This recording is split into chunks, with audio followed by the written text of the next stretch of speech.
When you're working with AutoCAD Electrical and you're creating perhaps schematics or panel views, anything in AutoCAD Electrical, you might want to use something like a hatch or a solid fill to highlight an area on a drawing.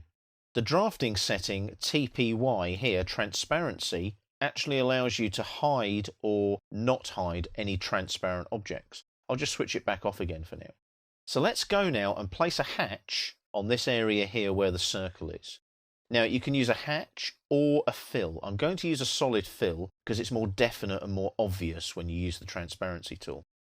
Now I've got a layer set up here. So we've got layer fill, and that's our current layer there. And hatch is on the draw panel here on the home tab on the ribbon. It's right there. Click on the little flyout and you've got hatch, gradient or boundary. Make sure you select hatch because they do look similar. As soon as you select hatch, you'll notice the ribbon changes and goes into the hatch creation tab. I'm going to select solid fill, which is that one there. And then I'm going over here to pick points. Now before I pick points though, I want to check some settings. Go over here to the options panel, click on the flyout menu, and you want outer island detection switched on? No. Click on the down arrow, you want normal island detection. Make sure that is on. Then go to your pick points at the other end of the ribbon there. And as you hover now, you'll get a highlight like so. And that's a preview of that solid fill using the fill layer. So I'll click there. I'm going to go inside the circle as well. I want to use that hatch boundary or fill boundary in this case and click. And then once I've done that, I'm going to press enter. Be careful, don't click again. See the highlights? It's highlighting all the other areas. So move outside the shapes now and press enter to finish like so. Now, transparency. How do I change the transparency? Well, I switch it on. If I click on transparency, nothing happens. That's because I haven't changed the hatch transparency yet. That solid fill needs its transparency switched on.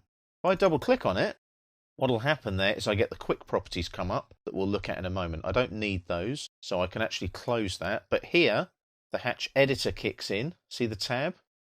I click and drag on the hatch transparency there, and I'm going to change that to 50. I can drag or I can type a value in. So it shows your mouse skills there. As you can see, a little bit fiddly. So the trick there is you can actually click in the box, type in 50 and press enter, and that's done. So it's now 50% transparent. So what I can do is I can press enter, that's done, hit escape to lose that menu. Now it is transparent. If I switch transparency on, you'll see it kind of greys out.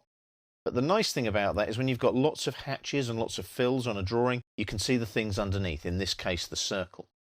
Switch that off. Because I've already switched transparency on, that circle will always be there. But if I select that circle and then I right click and here go to draw order and send that to the back, and hit escape, because I've set the transparency for that, I obviously see it there sitting on the drawing. However, I can change the ordering option. So it's at the back and it disappears. Now, transparency, switch it on, I can see the circle underneath. So it doesn't matter with the draw order or with the transparency. Draw order puts it behind, so the circle is behind that fill. So in a regular environment, I wouldn't see it. Because I've got transparency set to 50%, I can see that behind the solid fill.